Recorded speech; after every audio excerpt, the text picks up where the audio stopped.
I thought I had the grit and the drive to ride through pain. I definitely had the faith. I had a nonprofit for a long time, still have it, Rodeo for a Reason. So I knew my faith wasn't lacking. What the heck? Why couldn't I bounce back? Why didn't I get back in the top 15 rank? I didn't understand until getting into Stall High and learning from our coaches and learning about the brain science of it and how our brain and body is connected. And if you only have one working, or even two, how many of you agree that um, we're body, mind, and spirit? Body, mind, spirit. If you only got one working for you and the other two are weak, you can expect some hardship. I had two working for me. I didn't understand the connection of my own body. So there were things that I was overriding and my body was screaming for help, but I didn't listen. I didn't know how to read my own dashboard. So get ready. It's going to be a hell of a week. You're going to learn a lot of information from our lead coach, our lead stride coach of neuroscience. Everybody make welcome Leanna Ray. Hello. Leanna, we're ready. Man, we hit a nerve. We have so many signups for this clinic right now. We've got Yeah, 121 people on the call. yeah. Um, And I believe that number is going to rise this week. Like yeah, I think that did something just happen to the screen? Ty's got it. He'll Okay. get. So I believe that number is going to go up this week. So let's talk about it, guys. What Right. what brought you here in the comments? Did you have a wreck? Did something pull you away from horse riding for a long amount of time and somehow you've lost your confidence? Did you have an injury? Like, what brought you to the comeback clinic? Leanna, people mean well when they say, "You got this, babe. You're going to be fine. You're going to be fine. I believe you're going to be fine. In Jesus' name, you're fine." Mm-hmm. I totally believe that. I am a woman of faith. I believe in miracles. I live by them, right? I enjoy seeing them. I don't want to live in such a way that I am unaware. If God is trying Well, to take me and show me something, I want to know. And I believe yes. everybody here wants to know. People mean Well, well when they here's the say, thing. got it. What's the problem with that? I'm going to hand it So to the you. problem, so the problem with saying you just grit or grin and bear it is that you can hardwire in the tension patterns that come from the traumatic event or the traumatic experience. So when people say you just have to have that grit, we automatically go, yeah, I've just got to bear down and just get back in the saddle and push through it, right? But that's the exact pattern that can hardwire in all the shock or the trauma that came in from that experience. So by doing that, it means that you continue to override your nervous system, all the signs that your body's trying to ask for help and how to unwind, we unintentionally hardwire that back in, the tension patterns Mhm. from the event or from the experience or from the tense mindset. And so that's why just grit alone will not get you through this. Grit alone doesn't actually contribute to a comeback, right? No, it serves our ego. Mhm. It served mine. I mean, I was proud as hell that I had it. I was tough enough to take my ribs and get back on the next night, and I was going to show up. I didn't have a snowball's chance of placing. Even if I'd been on my good horse, I wasn't physically able to set those turns. Correct. I think I Right. was just on principle. Like, I don't think anybody cared. They probably thought I was out of my ever loving mind if they cared at all. Like, why is she here? Go home. I didn't. I just had this weird, like, hard wire of Hmm. grit Can that's hear been you, so Kinder. ingrained in so many of us Hmm.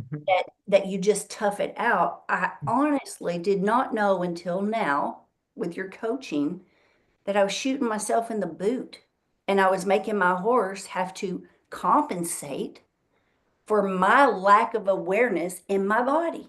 Hmm. Hmm.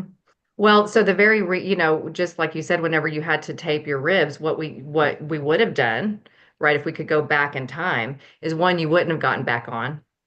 And number two, we would have worked with your diaphragm to release the tension that was held in your diaphragm, right? That was putting pressure on your ribs. And it wasn't that you would need to physically go back in the saddle. It's that you work with when that traumatic event happens, and especially if you have injury, your body goes into a protective pattern, right? It's going to protect your major organs. It's going to kind of take this position where the shoulders roll in a bit and it's like that, especially your fall. And when that happens and you go into that fetal position, right? The body, I mean, you can force it out, but it still holds that pattern in there in order to protect all your major organs. You can't outthink that protection. Your body has to unwind from that pattern of protection in order to allow you to gain full access back to your nervous system where you feel safe and connected, right? Otherwise, the body's going to be keep yourself safe, and that's going to lead to hypervigilance. That's going to lead to more internal, like scanning the environment or your experiences for where the potential dangers are, because that's the part of your nervous system that you're stuck in. And again, if that would have happened today, we would have your comeback plan would have been very what we call somatically based. Yes. Would have looked Hmm. completely different. And Oh even yeah. though I might not have, bounced back as quickly, Hmm. I I truly believe if I'd known then what I know now, I could have regained my career and saved myself n- hundreds of thousands of dollars and a lot of mental anguish, just Oh yeah. wear and tear and confusion and uh, just not understanding. So Well, are you? you start second guessing yourself, right? So that's where it's like the grin and bear it. The other side of that is I start second guessing myself. I start second guessing my intuition. Everybody goes, "Where did my intuition go? I used to have a good feel for this." And it's not that you've lost your feel, it's that we're stuck in the part of our nervous system that's trying to protect us. But that protection ends up over time creating a sense of holding patterns. It creates a bracing, if you will. And if we have a braced body, we're going to have a braced mind, which means those are going to be like the thoughts of worry or anxiety, where it begins to kind of perseverate. And the worry and the anxiety you can't speak to through logic. That worry and anxiety cycle is only dealt with through the nervous system. So I always say this, a positive phrase, a mantra, those are good. But they're not going to be what gets your body back into a sense of autonomic safety. Mind, body, spirit. Mind, body, spirit. Everybody type that. We are mind, body, and spirit. Yep. If you're trying to override your body by toughing it out, by grinning and gritting and bearing it and hustle and just priding yourself on how freaking tough you are, we get it. We're all tough. Yes. We know that. We're tough by lifestyle. It's who we are. It's like a generational thing. It's been handed down to us. Right. A lot But of are resilience. are we shooting ourselves in the boot in the long run? So do we have any rough stock riders on this call tonight? Any rough stock riders, or are you married to one? Any rough stock riders on TikTok right now? If y'all want to sign in for free at mycomebackclinic.com. I'm just curious because I want to ask, right? Hmm. Once you have a wreck, and my dad used to tell me this just to prepare me, right? Realistically. And he would say, baby, it's not if you're going to get hurt, it's Right. when. Yeah. And a lot of accidents can be prevented, but rough stock riders take a lot bigger risk than most of us. Hmm. So I'm just curious, once you have a pretty severe injury or a wreck, do you see a decline in your career? Is it harder to just override that mentally? And when Leanna's talking about our body, you can't, the mind can't override the body's natural instinct to guard our organs. Hmm. When we ride stiff, when we ride tight, do you agree? Have y'all experienced it that you are more likely to get injured again? And that's what I want to know. After someone gets hurt in a rough stock event, bull riding, saddle bronc, bareback, Do you see an increase in injuries? Can someone testify to that? Yes, every time. Yes. Okay. Mm. All right.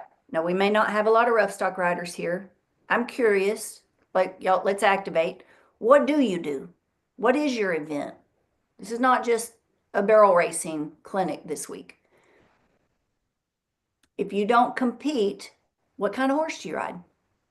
How long have you been riding? Tell us a little bit about yourselves, guys. Jackie Day, barrel racing. Alex Crawford, she's in our Attunement 101 class, barrel racing. How about TikTok? What do y'all do? Barrel racing, barrel racing, barrel racing. Dressage, come on. Trail ride, hello. Extreme cowboy, come on. She's got off the track thoroughbred. Barrel racing, roping, barrel racing, cutting, hello. I bet you know our good friend Punk Carter. Uh, barrel racing, roping. Okay. This is so good. Yeah. So I love that we get to help riders ride Yep. with and understand the brain science of a successful ride. Is this Yes. helping you guys already? Leanna, what do we need to know? Like where do you want to take us tonight as far as beginning to understand the body mapping journey? What do we need to identify or unlock in ourselves so that we can not be stalled again mentally or Right. So that's a great question. And here's the thing is that, what you had said earlier, it's not only the experiences we've been through, but it's also the experiences that we have witnessed. Hmm. So when I took an injury, when I used to work with athletes, and I saw somebody here in Utah that works with athletes and is a marriage and family therapist, so welcome. Um, the one of the things that we would have to go through is we would take a history and account of what injuries they've sustained. And if they hadn't, we would also take to account for what injuries have they witnessed, right? Because our bodies, right, in our inner world's experience, we take in experiences from the world. And when we do that, when we witness that, our brain automatically puts us in that place of that could be me. So, for example, those athletes that were on college scholarship, they'd be like, they were like, "Thank God I haven't had an injury." And I'd say, "Have you witnessed one?" They're like, "Oh yeah." And boy, that head, I mean, you can viscerally see that the head and neck goes like this, protection, right? Draws in. The eyes don't want to see it. The peripheral vision begins to go into more of an ocular, like I'm just going to look at the spot and just I pray that this passes me, right? Again, what happens with that if that is left in the body, we go into protective patterns to keep ourselves safe. One of the key questions is how do we move out of those protective patterns into a way of being more responsive, adaptive, right? Not holding, feeling a sense of safety. And the way we get to that is through connection through our nervous system. So the way we process information in the world, we often think it's going to be here first. And so one of the things that we like to say it's not. 85% of the information we process comes in from the world through our nervous system, up into our right brain, and then over into the left. Say that Now, again, because we right, may have somebody who's like feeding kids or horses or washing dishes, and correct. I don't think they really Yeah, understood what you said. And the whole week is based on this. Get ready, y'all whole take week. notes. This is the foundation, right? This is the foundational night tonight. 85% of the information that we take in.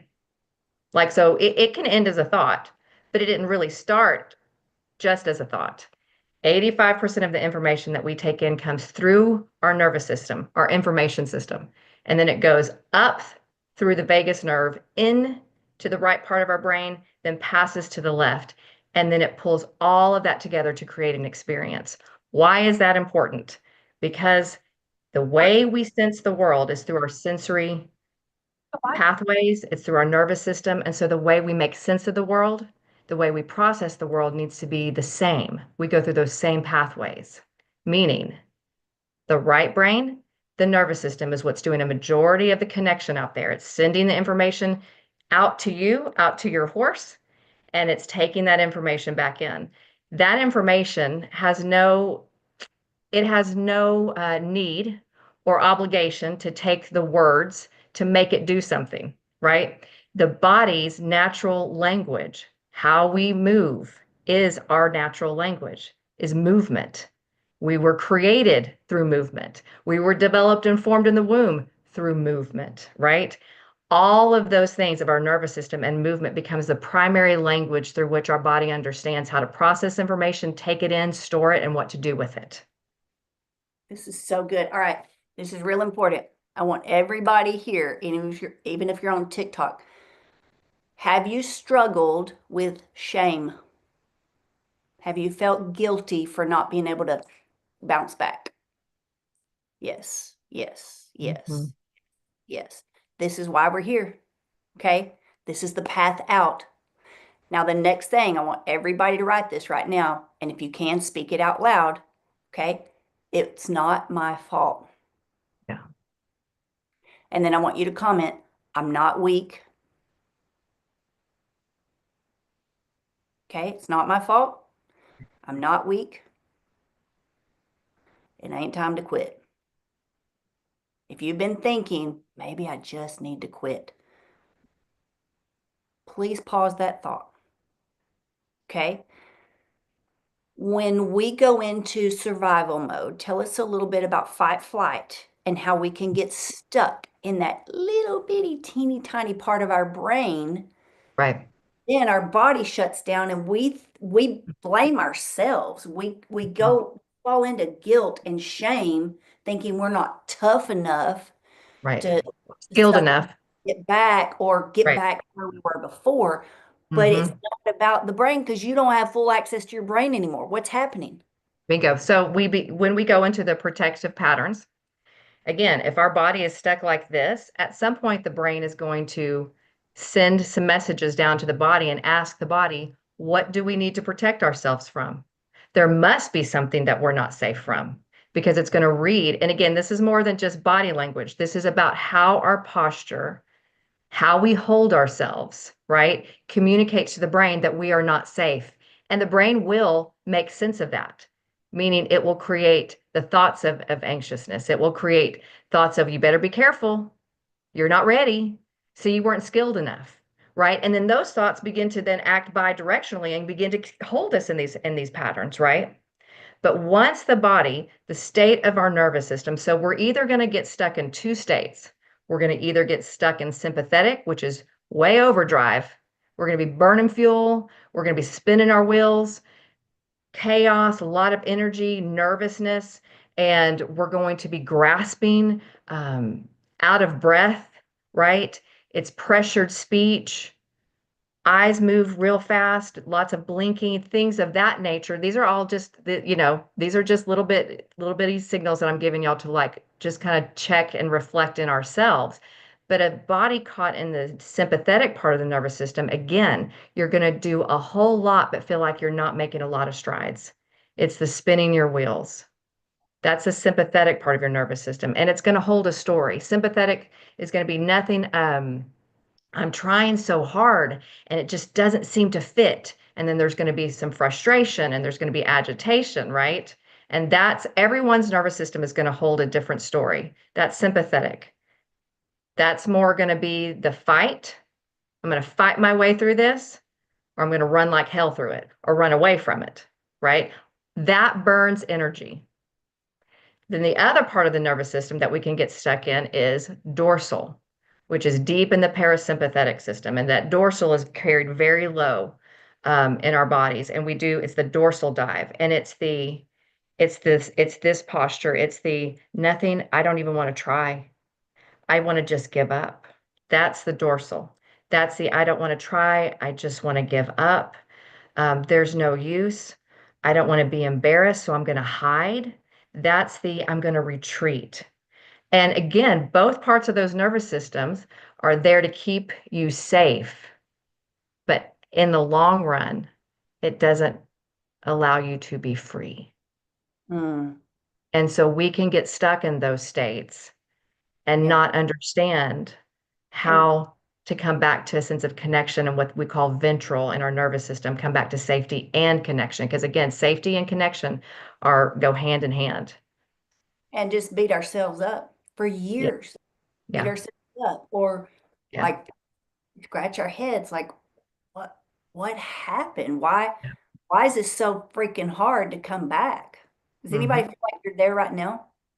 Which one do you think describes you? Do you try to fight like hell or do you run? Or Or do you shut do down. The both? shutdown. Y'all Right. need to shut down. So when Absolutely. we go into survival mode, guys, not only does your body stop receiving information and communicating to your brain, Right. we get stuck in this little teeny tiny Right part of there. our brain that really can't think its way out of a paper bag, No, right? because you've lost access to your frontal lobe, which is your personality, your higher level reasoning. And your frontal lobe, by the way, is connected to the lower parts of your diaphragm. This again, there's always going to be a mirroring process that happens inside ourselves and then between ourselves and our horse, by the way. But exactly, if you get into fight, flight, freeze, shut down, we're going to be spending way too much time here in the back part of our brain, which is just really expending a lot of energy to do the very basics.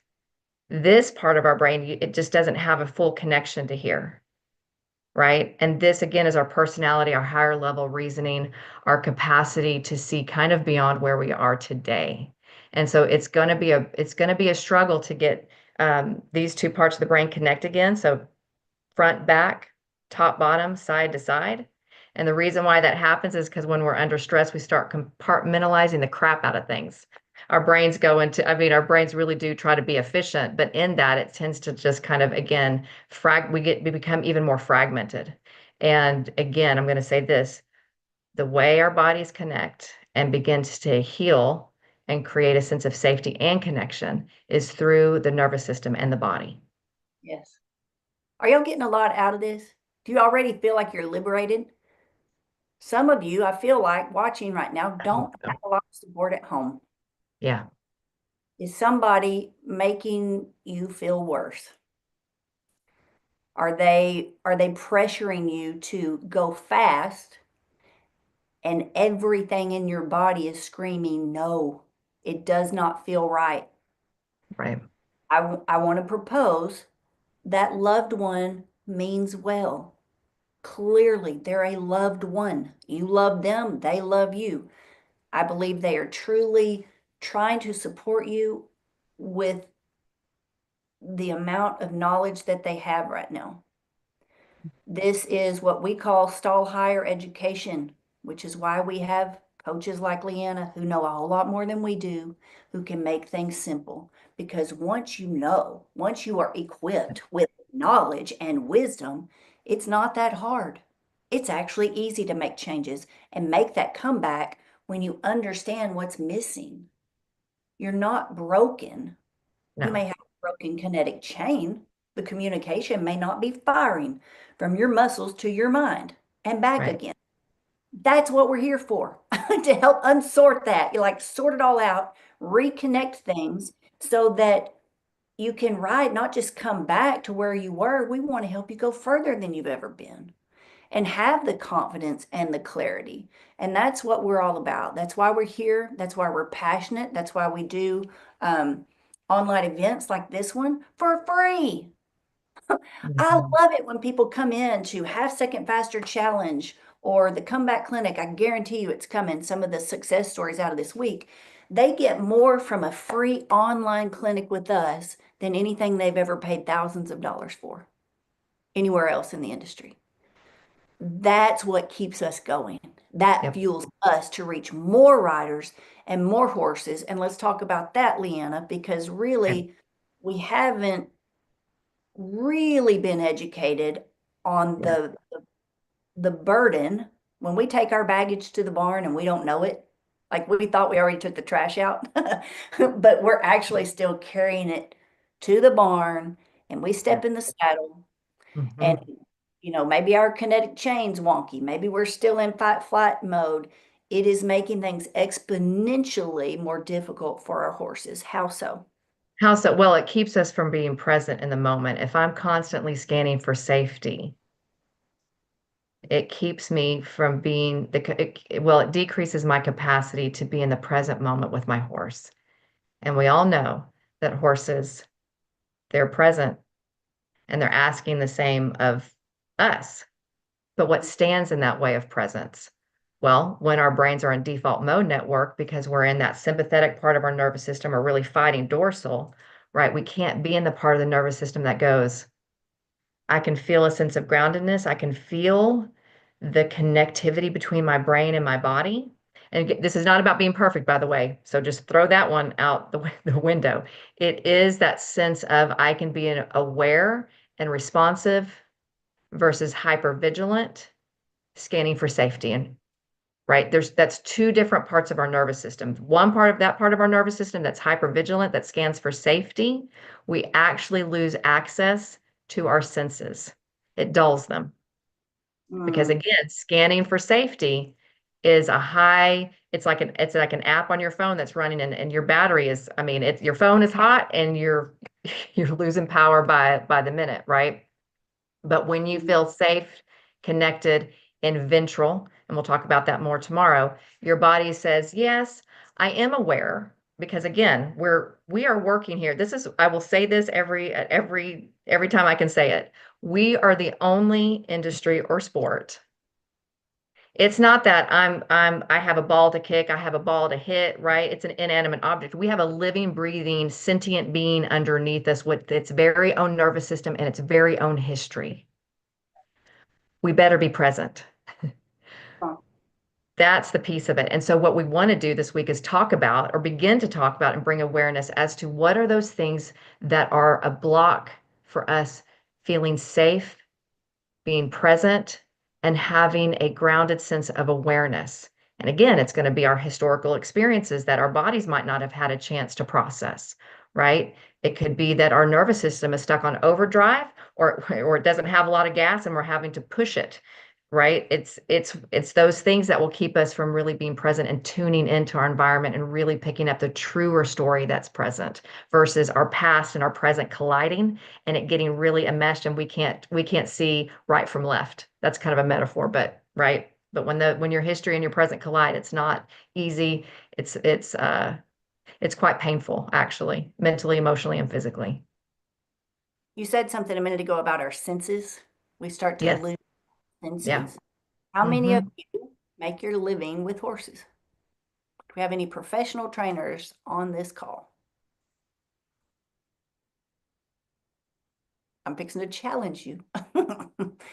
Yep. Train to do lessons. Jackie Day. Anybody else make your living in the saddle? So far, it's just Jackie. Not anymore, but when I was younger, Tony did. Okay. Maybe you know a professional trainer. Go tell them about the comeback clinic and get them in here. I did not know how much I had lost sensation and I blocked some of my central nervous system. So whether or not this appeals to you or not, like you're like, I'm fine, I don't need confidence. I got plenty, Kendra. Do you want to put more money in the bank? Hmm. Would you like for your horse values to increase by you doing less, not more? Do you want the secret sauce to be even more sensitive to what is going on and what your horse needs from you as support? Living to train, does that count? Kevin Copeland. Um, I also feel like, and I honestly didn't really understand this. Now that you're training us to see through a different lens, right? We see the sport of barrel racing different. There's a freaking hot topic blew up on our private Facebook page over the weekend because one of our sweet, amazing, dearest riders made a comment about going to a rodeo and Yeah. it's hard to watch. Well, lo and behold, we got a whole lot of people on that group who aren't active. They don't show up to the challenges. They don't understand where we're going, the science behind it. So they took offense to her post when she didn't mean it that way. We're all the same here, guys. Clearly, we want the best for our horses. We are learning to see differently. When you start to understand what dissociation looks like Mhm. in a rider and a horse, it will make you sick at your stomach. Why do we dissociate? What does that mean? Right. Well, we dissociate because it's kind of like we've blown a circuit. We put too much amps into the outlet and it's gonna go off because we can't, everything is coming in too bright, too loud, too fast, too much. Overload our nervous system, and that nervous system is going to say, I have to go into reservation, like to my reserves. I have to power it down so that I don't completely lose it. Right. And horses do the same, by the way. You know, that 1,000-mile stare that they can get, they'll do the same. And again, it's because the nervous system says, hey, wait a minute. There's too much information coming in, and I don't have time to organize it, to know where that goes, and then Understand? to act on that. Right. So the brain goes, I need a second.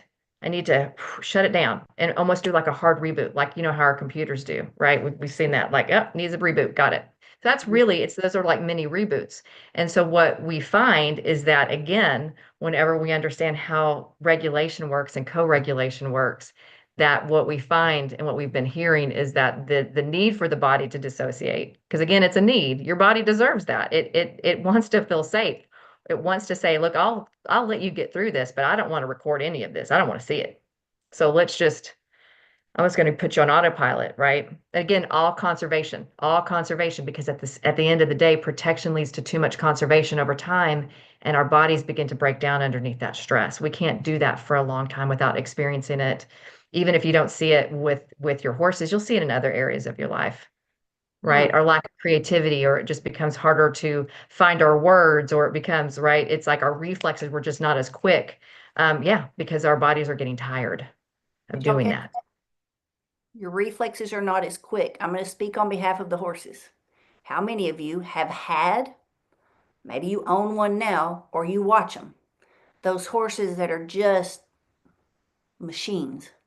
Mhm. Like they're just a slave or they're a robot. They're so automatic. Like they know their long trot and they kind of look out of the pen. They hold their head and their neck in one way. When you push that button and it's time to warm up at the rodeo, they just click into the same posture, the same long trot. It's the same every day you work them at home. That can be a red flag of dissociation. And Mhm. they're losing their reflexes. They're losing their own senses and their Right. sensitivity, losing value. And you're Yeah. probably earning money on the clock. So how many of you see those horses, especially when they get a little bit older, maybe they were able to hit the 1D some. These are barrel horses. I'm just going to use that as an example. But then you see them just kind of plateau and their personality just gets kind of like, I know what I'm doing. And they just do the same thing, but they never give you their full potential anymore. You Mm. just don't get that spark back. They just kind of run out of gas. This can be part of it. And when we're not aware of our own blind spots and our own body, whatever is blocked in our body, that's what I don't want people to repeat my mistakes is by going out there and saddling and by, oh Lord, please don't put money down. Don't go buy another horse until we iron this out for you. Don't go to another race or a rodeo and just keep burning money because, like you said, when we started this, you can just be concreting in Yeah. and making it Right. more hardwired of what you don't want. You'll get stuck in that plateau. Do you want to stay in the division you're currently in if you are a barrel racer? Stop. Stop until you have a new plan because Right. the way it's been done for 50, 60 years, practice makes perfect. Isn't that what we've all been told? I don't subscribe to that. I haven't for a No. long time. I sure don't now. Because if you are practicing oblivious to your fight or flight or imbalances in your central nervous system, you are impeding your horse's ability to be all they can be, and yourself, by the way. Mhm. Right. And that affects our ability to be aware, right? When our senses start to dull. And I was kind of reading through the comments, and I think everyone can relate to this. It's like either blanking out at a barrel or just not remembering any of your race at all because it goes by so fast, right? I think one of the best things was working with Ashley at the very beginning, and she had enough presence to take the barrel and stand it back up as she was, around that third. She resets that barrel with her hand. And because she had the capacity to be both in a processing mode of her speed, but also very present with her body. So, because the body needs a lot of what I call connectivity, brain body connectivity, to be able to go at that speed, but have presence and awareness.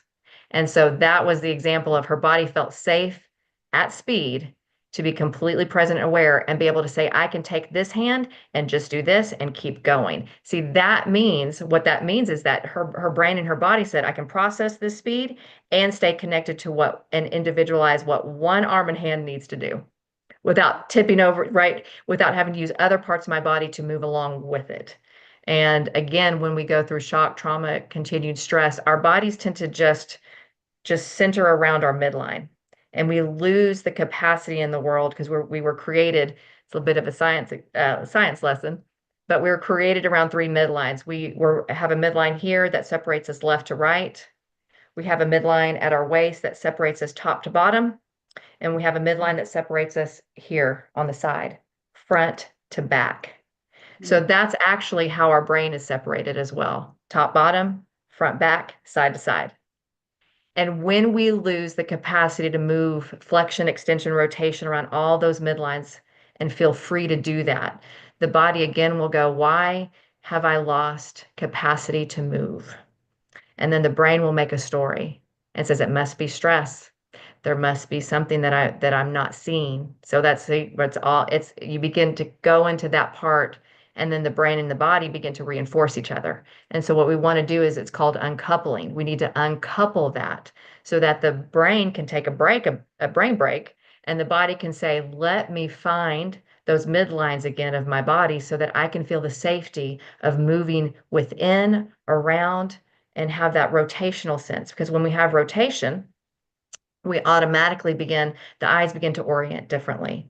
When we're in shock or trauma, our eyes just kind of get fixated on one spot and there's the imprint. And, the eyes are very connected to millions of parts of the brain. And when our eyes lose our capacity to access our peripheral vision, right? Or if we need to actually physically move our head and neck in order to access our peripheral vision, right? It means that that the eyes and the neck don't feel safe to actually uncouple and do different jobs. It's more like, I think there's danger, come with me. And so it's just going to go like, whoa, right? And so those are all, they can sound like small things, but they're not. That can have a tremendous effect on how you're communicating with your horse and the messages that you might be unintentionally sending. Because again, it all comes back to we're here because the horse is connecting us all. But again, it all goes back to safety, connection, and communication. And we want people to feel safe. That's why it's called the Comeback Clinic. My heart is to help barrel racers in particular, because I am a barrel racer. I want to be the best I can be. Now I want to be the best support I can be for my horse and not a burden. I don't want to Yes, get in the way. And I'm not just talking about my hands, I'm talking right. about the rest of my body and even my energy, where my energy could be blocking their performance or their output. Um, it's it was a little disturbing through this process of learning about the brain science to realize that a lot of what we have esteemed as successful and top like championship riders Hmm. actually riding like this Right. still. This Hmm. is the quintessential move on the cover of most barrel horse magazines still today. And the first time you saw me do that, you were like, that's a signal of, Oh gosh, that is that's a signal that squishes your diaphragm. Your body's gonna. I mean, that's a signal really of what we call fear paralysis, which is when the body goes right in fetal position, phoom, like that. okay, so Yep, y'all, protection.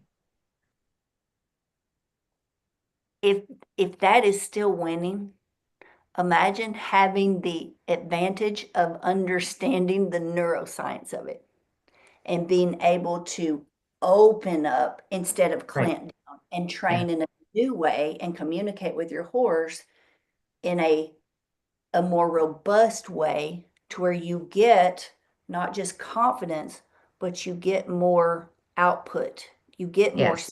you get Yeah. more power, you get more accuracy, you get more consistency by understanding the the body to brain connection for yourself and your horse. Would that help anybody? Oh gosh, yeah. That get anybody's ears there? And also to bring joy back, right? Like we have a joy reflex that's called our Landau reflex, and that has to do with nerves that are in between our shoulder blades, right? And the only way when we do this, we actually kind of compromise that. So it's the learning how your diaphragm and your ribs and your sternum all want to communicate, right? In a way that has fluidity, but also has some expansion to allow your lungs to fully breathe, to catch that breath so that it can communicate to this part of your brain, right? That is a beautiful dance. But if we don't know the dance, right? Yeah, that's the part that makes me sad is that people don't know it. I'm like, oh, you don't need to feel defeated or embarrassed or ashamed. Like this is so much easier than what we think because it's about how we feel and how we move. It's not about what we think, it's about how we feel and how we move through the nervous system. You're not just talking about emotions. You're talking about literal. What do Oh, we tangibly feel? yes. Correct. That's right. What do we tangibly feel through our bodies, and how do we open up and create that sense of expansion back again, right? And that sense of space within our body, right? If we don't have space within our body, then what's going to happen is constriction patterns. If the body doesn't feel spacious, like it can't take that breath or it can't be expansive, then again, it's going to cause a sense of tension. And then that tension is going to communicate to the brain that something's not right. Yes. And this is when we start to nerd out. We geek out on the science of it. I mentioned Yes. at the beginning, like we study the biomechanics and the brain science of a ride. We love technology. We have multiple softwares that we use. So we've got, for those of you who want help and you want help this week, we have something called Review My Ride. Please type that in the comments. Those of you who know it, reviewmyridenow.com.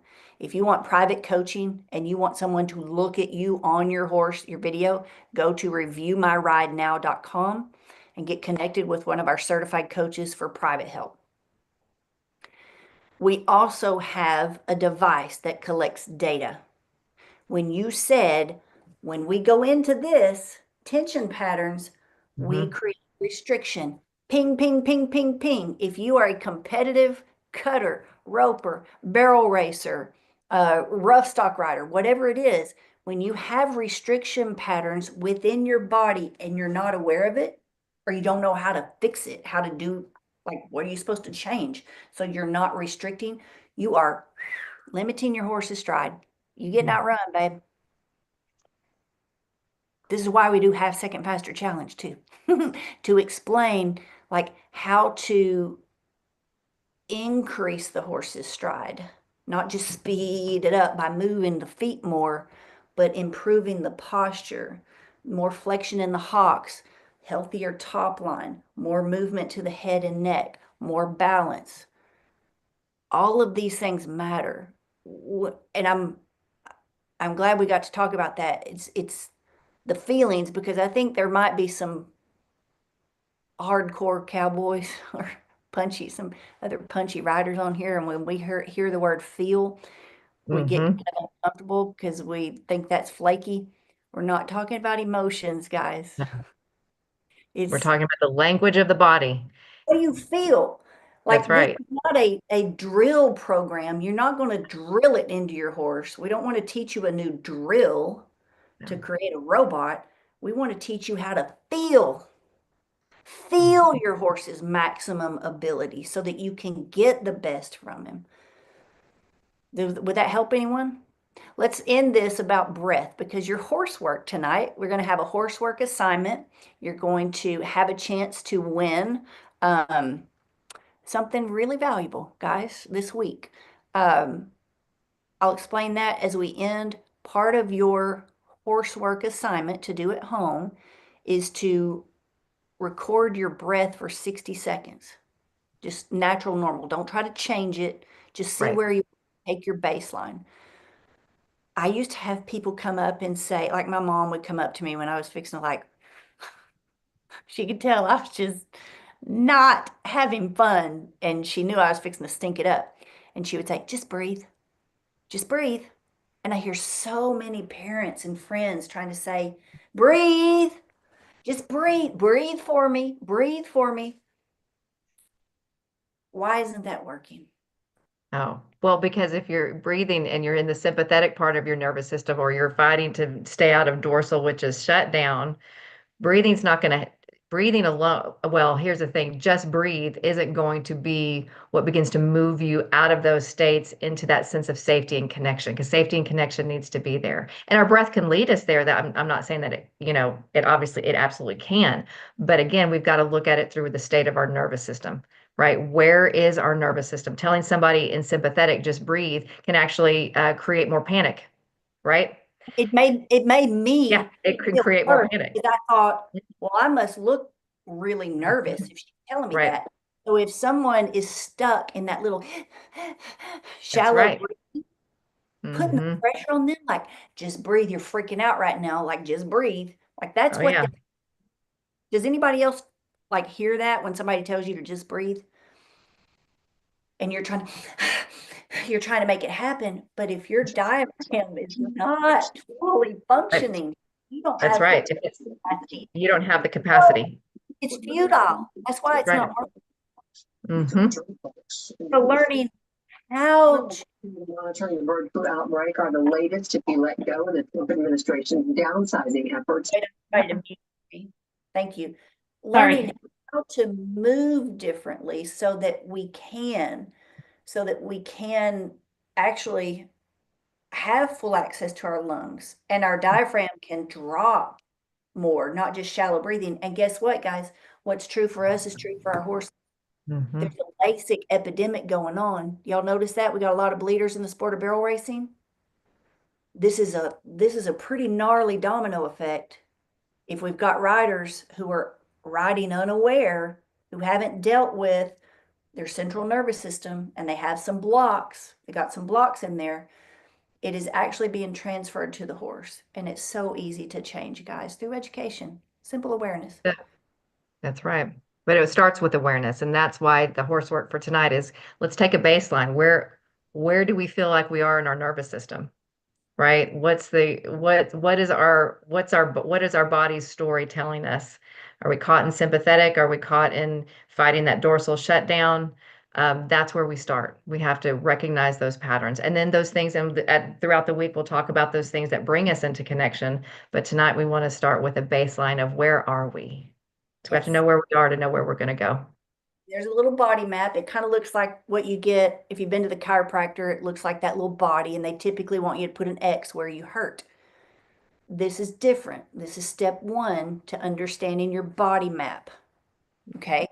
So you want us to use descriptive words, like Yes, really like assess multiple body parts and put a description word to it so that no, we can start to use more of our brain. Is that right? correct. Yes. So the map you're going to use, how would you describe your knees? How would you describe your calves? How would you describe your thighs, your pelvis? And really your chest, your lungs, your diaphragm, your hands, right? Your joints. How would you describe all those parts of your body? And again, it could just let your brain, it's very creative, right? We're having to describe our body. And in those descriptions, we're going to be allowed to see a fuller picture of what the body story is trying to tell us. Yes. And again, in order to kind of create changes, we have to become aware. And so we have to make the unconscious conscious through horse work so that we can begin to unpack all of this so that we understand again how best to bring our bodies back into a sense of safety and connection through our nervous system. Are y'all excited? Who feels better after day one? Do you feel like there's hope? Yes, yes, I me, do. me. Who is that? Who just said that? Talk to me. Lori. Where are you at? Lori Chauncey. Well, hit your camera, hun. Oh no. See your It's face. bad. My face is peeling. I got windburned a couple weeks ago. Yeah, this cold will do it. Yeah, but So for people, I you're in can get very brand, descriptive on this, and y'all gonna have a big long list for me. because you've had some injuries. Yeah, and I also just got a pellet because didn't know, but I was all this time before I was going through the change of life, and it creeped up on me, and next thing I know, I was bawling at everything, and so that's part of what my problem was through Stall High, doing the gosh, see, I still have the brain fog Yeah. going. Hasn't kicked in quite yet, but through attunement, Yeah. and I didn't even realize it until towards the end, and I was like, oh my gosh, this is what's been holding me back, I think, because I just going It's through menopause. not what we think it is. Sherry McKenzie, are you here? Our lead integrator at Stall High. She made one of those first videos and she was like, whatever you think is holding you back, it's not. Because our brain sometimes, Leanna, kind of tricks us, or, the traditional mindsets of Right. writing, like we just think because they've been around so long, they must be true. But we're Mhm. really finding that a lot of our beliefs are false. And there is a different way. There's a new way to think about things. And there is science to back it up. And what we love when we embrace technology Right. to prove just how much of a difference it makes to the horse. They carry themselves differently. They improve their stride. They improve their top line. They don't burn as many calories. It's really fascinating, and you don't have to have a device just to see a change in their behavior. So when you see their eyes soften up and you see it start to glisten and sparkle, when you see their head lower below their withers, when you start to hear your horse do diaphragmatic breathing, it's fine if you have a breathing machine, guys. If you spent money and you went and got that, we're not saying that's a bad thing. We're saying there's also a way that you can take care of yourself and learn to support your horse every ride so that they naturally take care of their lungs and they don't bleed. Oh, imagine that. And it's free, cost you nothing. It's wisdom, it's education. It's going to be a really great week. I want you guys to look at the horsework link. Does anyone have the horsework link they can share? Foz, if you're on here. Yeah, it's been in there. We're putting it in the comments, Kendra. All right, so we're going to make it real easy for you. You click on that link and it will have some simple steps. It will explain the instructions. For those of you who want to watch the replay, you'll have a replay link every day. So if you have friends and you're like, oh my God, so-and-so needs this, call them. Get their hindquarters in here. Tell them to catch up, catch the replays. We want to incentivize you to do your horsework because when you take the time to think about what you've heard tonight, and when you take it to the next level, a stall higher level, and you think about it, you process it, and then you have to put the wisdom in your own words, you're creating a new neural pathway in your mind to your muscles. You're going to see a difference in how you think about things. I want you to watch your horses closely this week. Take notes, observe them. Horses will start to change. Even horses that are stoic, they typically don't have anything, like they don't really want anything to do with you. We have a new style of riding. Okay, we're going to talk about our coaching program this week, what this new style of riding is like, how does it work? Why why is it? What are y'all doing different? We will talk about that. But right now, here's your heads up. Pay attention to your horses. Pay attention to yourself. It starts with simple awareness. You have taken the first step by being here. We still have 119 people on this call tonight. That is amazing to me. So I'm super proud of you for committing the time. You're here. That's a big dang deal to us. We're very passionate about changing the course of history for horses. And by calling everyone else up, we're not calling anyone or any brand out. That's not going to do any good. We're calling everyone up, because even if you are Hall of Fame level, you've been there, you have won those Buckles trailers, you fed your family for decades with your skill on horseback. We're glad you're here. You're still capable of more. Do y'all agree? Every one of us is capable of more than we did earlier today. Yes. Your next ride can be your best ride, and we're making it happen. All right, do your horse work. If you want private help, go to reviewmyridenow.com. Your private coaching, send in a video, get reviewed, get results. You can talk to one of our certified coaches. We have 11 certified coaches who've gone through the program. They've been trained by our lead stride coaches, like Leanna Ray, and they are here to help you. So submit your video, go to reviewmyridenow.com. Those of you who do your horse work this week, we will be watching you. One lucky rider will win a full scholarship to 21 Days of Attunement. That is our class. That is the big 21-day makeover class. If you want to see the biggest result in your horse this month, 21 days, you want to pay attention to 21 Days of Attunement. Somebody is going to win a full scholarship. You must do your horse work. So there's your incentive. I love you guys. Leanna, you are amazing. You're changing our lives. Well, I stand on the shoulders of giants. All my mentors that have come before me, Dr. Stephen Terrell, Deb Dana, Dr. Bonnie Badnock, Dr. Chris Willard, who y'all will hear from at some point in time. Uh, it's it's a collective effort, because one of the things that I saw in there is that concept of just breaking free from shame, and we'll talk more about that tomorrow. Of how we begin to dismantle that shame is through sharing our stories. And one of the most important stories here is the story that resides in your body. That's where we start. That's where it began, and that's where we start. So thank you guys for having the courage and the vulnerability to be here, because these kind of conversations, it changes how we see ourselves, the world around us, and how we move through the world. Change the horse world, y'all. Yep. Let's do it. All right. Everybody have a great night. See you Yep. tomorrow. Bye, guys. Bye. Ty, you got to end it. Bye, everyone. Goodbye.